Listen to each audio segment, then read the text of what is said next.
Great, we're now 1 minute past, so I will get started and let other people in as they join us. Thank you very much, everybody, for joining us for the joint INGO press conference on the ban on women aid workers in Afghanistan. On our panel today, we have INGO, who is CEO of Save the Children. We have Sophia Spreckman-Cinerio, who is the Secretary General of CARE International. We have Andrew Morley, who is the President and CEO of World Vision International. And we have Adam Coombs, who is the Regional Asia and Latin America Director of the Norwegian Refugee Council. Frágil algún tiempo. If you could all go on mute, please. Nos ha hecho preocuparnos a todos cuando ha dicho can you please go on mute? I can't find them. Thank you. It's just a few housekeeping rules. Please stay on mute. We all know that expression so well from the last couple of years. Please stay on mute. Everything today is on the record. Please feel free to record this session. We will be sending around a recording afterwards as well. So if you do miss bits of it, a reminder that we are independent, impartial organisations. What I'm going to do, the run of show today, is I'm going to ask each of our 4 CEOs and reps to give a 2-minute overview of the situation in Afghanistan and the impact on people on the ground. And I will then open the floor to questions. If you can put your questions in the chat box with your name and organisation, that'd be really helpful. Thank you very much. And with no more hesitation, I will hand over to Inga Ashing, CEO of Save the Children. Thank you so much, Belinda, and I too want to welcome you to this press conference or this press Zoom. So Save the Children has been in Afghanistan for over 40 years, delivering life-saving services to children and their families. We run community-based education classes, mobile health and nutrition clinics, and child protection services. We have helped communities access safe drinking water and distributed cash and household items to support displaced families and those impacted by the economic crisis. When the Taliban regained control of Afghanistan in August in 2021, we suspended operations temporarily and then restarted again in September the same year. Since then, we have provided vital support to nearly 4 million people, including 2 million children. This is the scale of support we are talking about, and this is what is at stake. One example is that we have been treated 73,000 children for the most life-threatening forms of malnutrition, and these lives are at immediate risk without female medical staff, 73,000 children. The suspension of our operations in Afghanistan was not a voluntary decision. It's one we were forced to make because we simply cannot safely work without our female workforce. In August, I had the privilege myself of visiting Afghanistan, meeting our staff and seeing the impact of our programs on the ground. I met many female colleagues and saw firsthand how they are absolutely... If you can please mute yourself.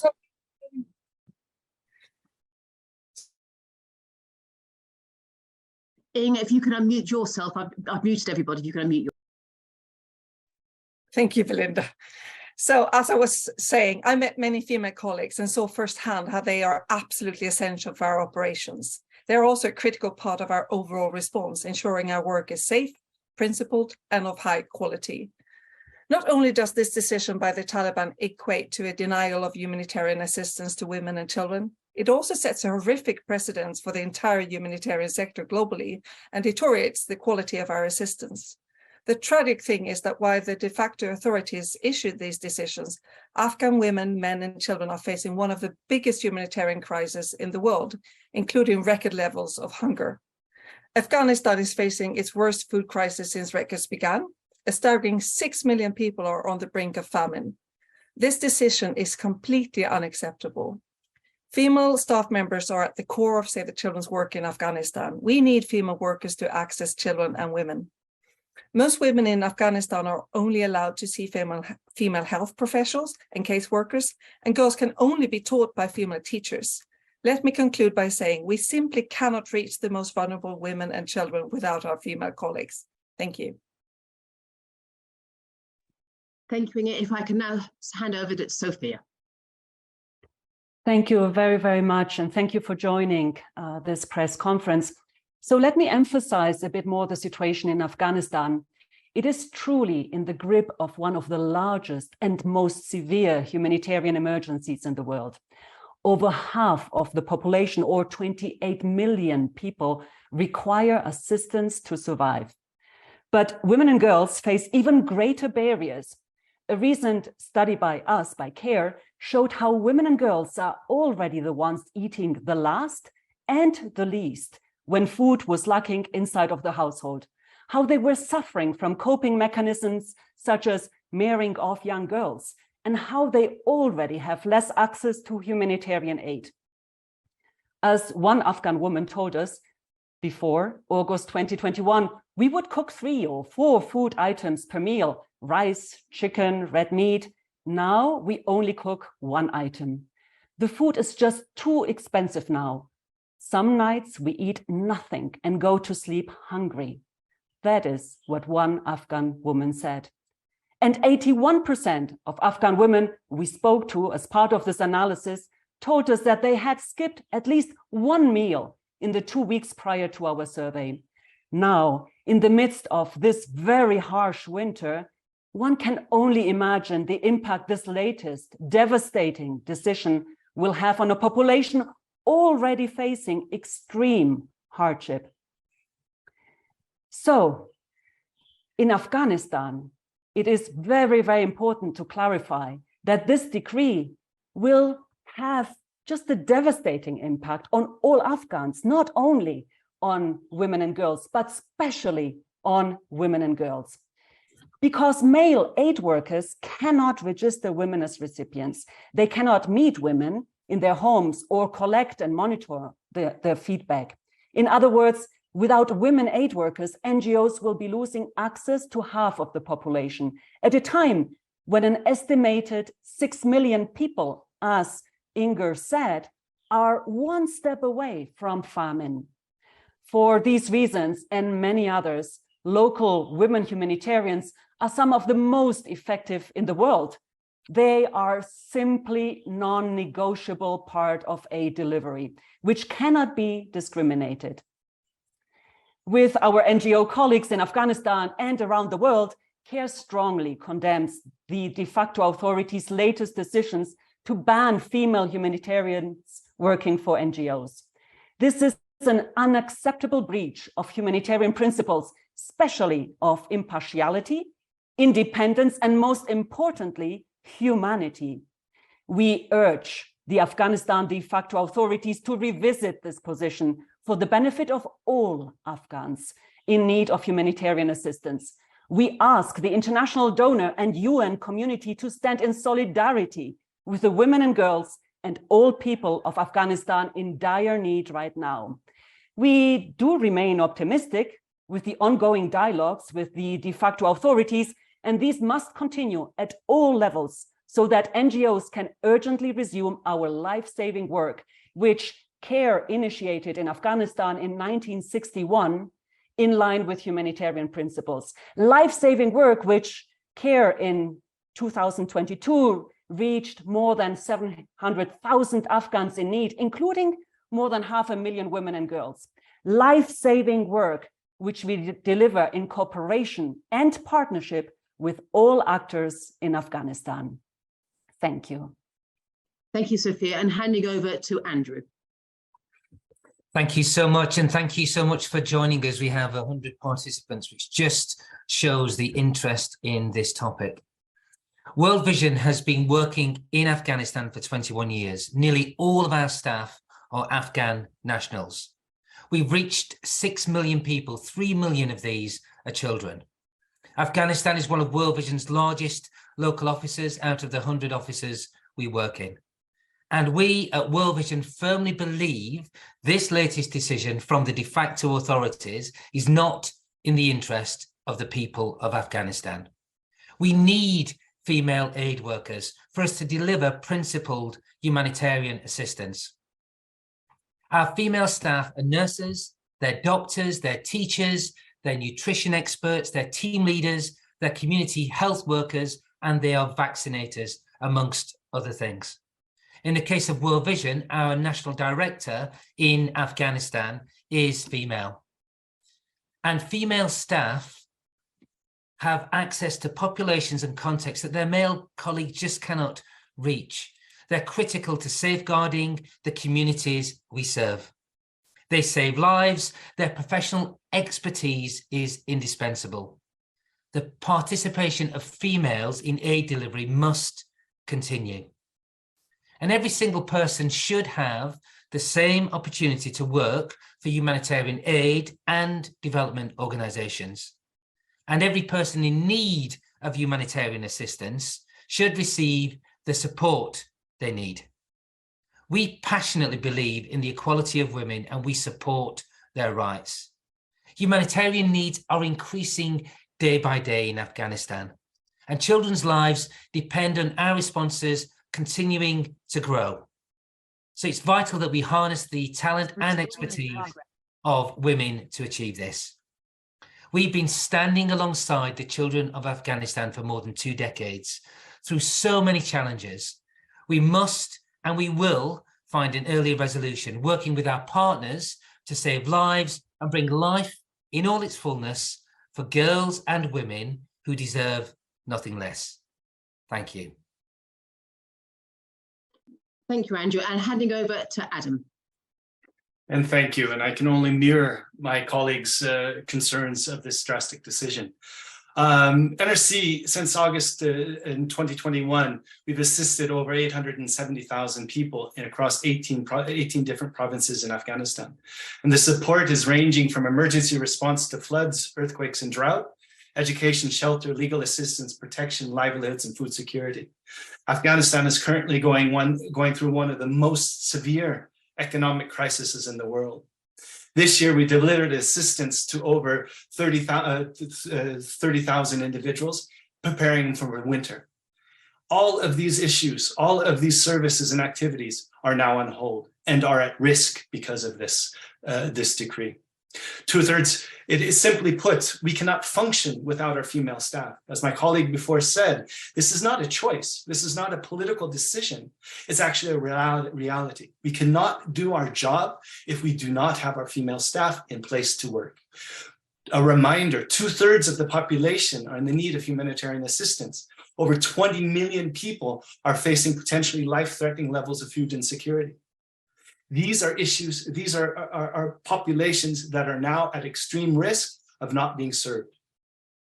It is important that we have a common voice on this issue, and I'm very happy to hear our colleagues speaking the same language here. It is important that we stand up and say that this is not unacceptable. Thank you very much. Great, thank you very much, Adam. So I'd now like to open up the floor to questions. If people could put their questions in the chat box with their name and their organisation, that'd be really helpful. So I'll just start off straight away before we get a question in the chat box to all of our panelists to say, can you give specific examples of exactly the tasks that will be lost if female aid workers cannot get back to work? As I could start with Inga.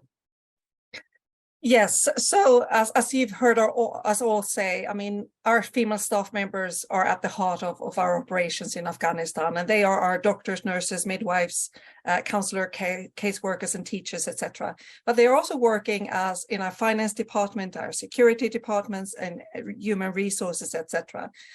But I think what is really critical for all of you to understand is that we simply cannot reach the most marginalized women and children without our female colleagues. And many of our female colleagues are also the sole breadwinners in their families. So it will have devastating impacts, not just on our operations, but it will mean that thousands of more families will go into poverty. Save the Children alone, we have 2,500 staff and volunteers working for us, and collectively the whole NGO sector have thousands of women that will go from being able to feed their families and contribute to the well-being of other women, other families, into a situation where they will struggle themselves. So it's really jeopardizing everything that we do in the country. Thank you. Sophia? Well, truly, all of our humanitarian work is at risk, precisely as Inga said, to reach the most vulnerable. And right now, in this harsh winter, but also in response to natural disasters, internal displacement, climate change, in urban areas, in rural areas, we have currently very strong programs on livelihoods and food security, which would be at risk, as well as education and health, women's health, children's health, primary health. All of this is at risk.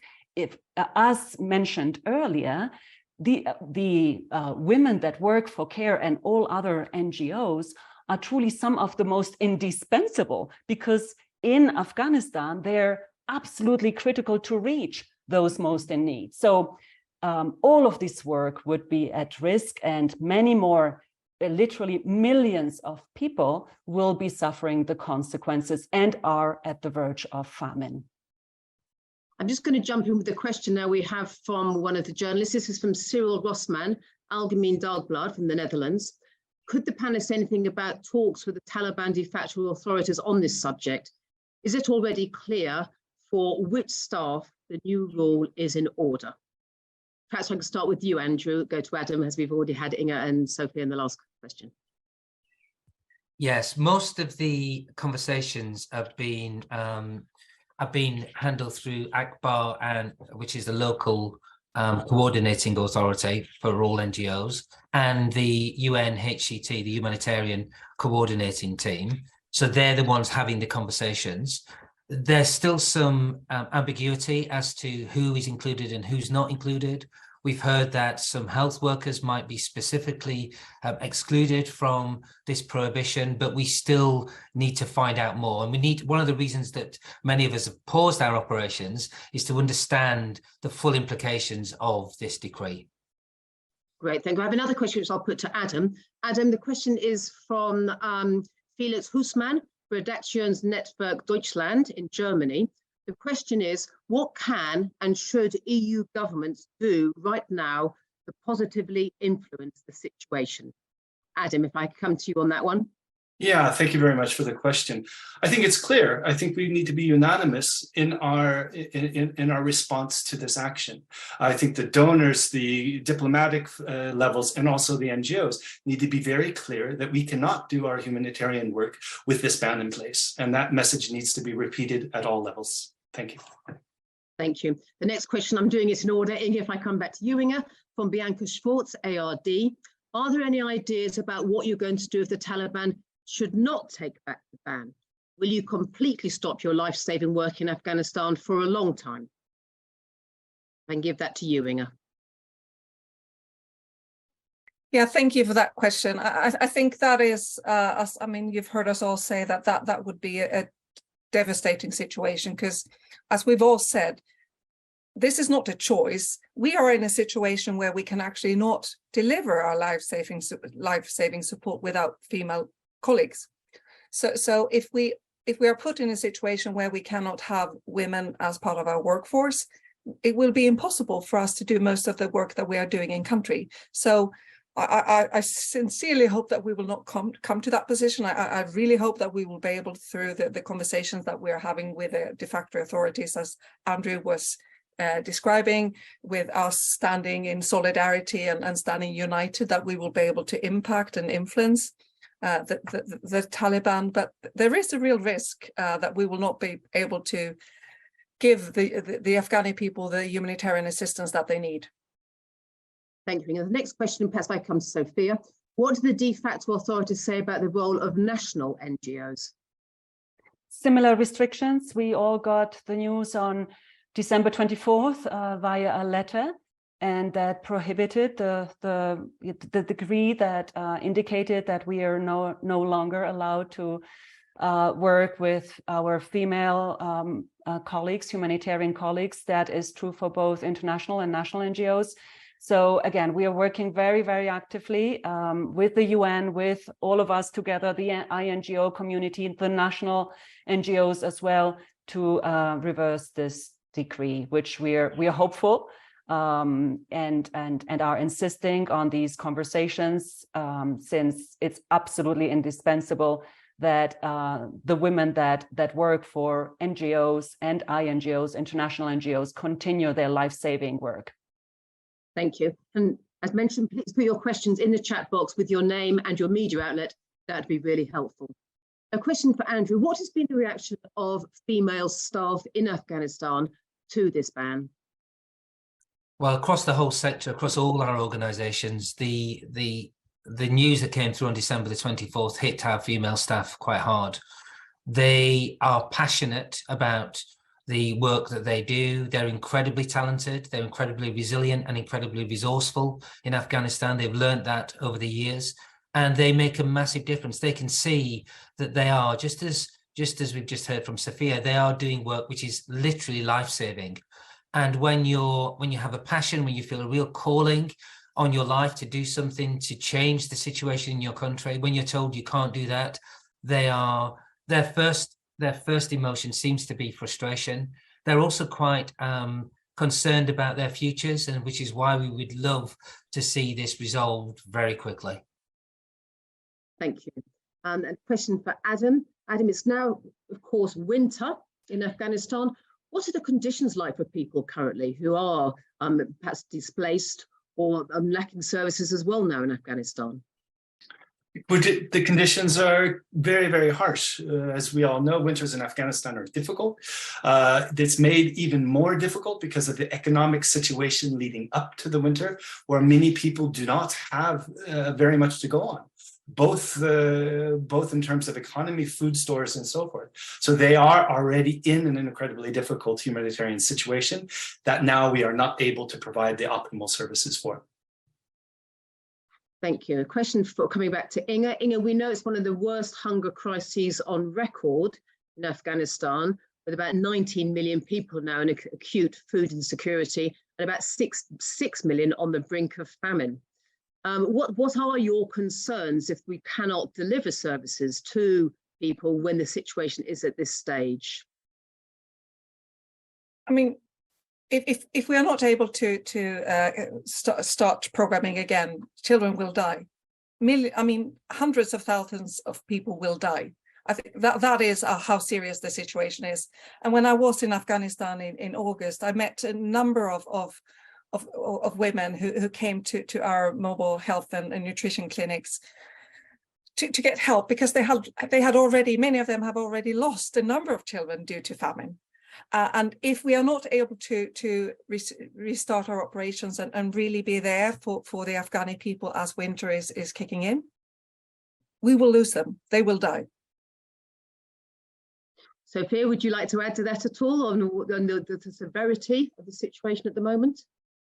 Yeah, Inga could not have put it more bluntly. This is about life and death. This is about the survival of women, of girls, of men and boys as well. This is absolutely essential that this edict is reversed, because otherwise we will just see horror, devastation, death, unimaginable. So it's really pressing that the humanitarian community can live up to what we do well, which is saving lives. If I could ask the same question to Andrew and to Adam as well, because we're coming towards the end of our press conference. If you'd like to comment on that as well, and if there's any other questions, please put them in the chat box. Andrew. Yeah, what we're trying to do as a sector in Afghanistan is bring hope and some view of a future for a population that's had a tough number of years. And so by not operating in country, we are depriving them of hope. We're depriving them of just the sustenance they need to keep going, to stay alive. So I love how Sophia and Inga described it. This is the reason why we were so keen to come together in this format. Is this is literally about life and death. Thank you, Andrew. Adam, could I come to you next? Yeah, I think it's also important, as was mentioned earlier, is that we continually try to work to find solutions for this, continually engage all of the levels within the country to make this happen. We don't want to be pessimistic about this. We want to be optimistic and try to find a change and the opportunities to change this edict that is completely unacceptable. Thank you. Thank you very much to our panelists. Thank to Inga Ashing from Save the Children. Thanks to Sophia Speckman-Siniero from Care International. Thank you to Andrew Morley for World Vision International and to Adam Coombs from NRC as well. We've got no more questions in the chat box. I'd like to thank everybody for joining us today. We will have a recording we can send around later. And if you do have any questions or queries, please don't hesitate to get in touch. Thank you very much for your interest today. Thank you, everybody.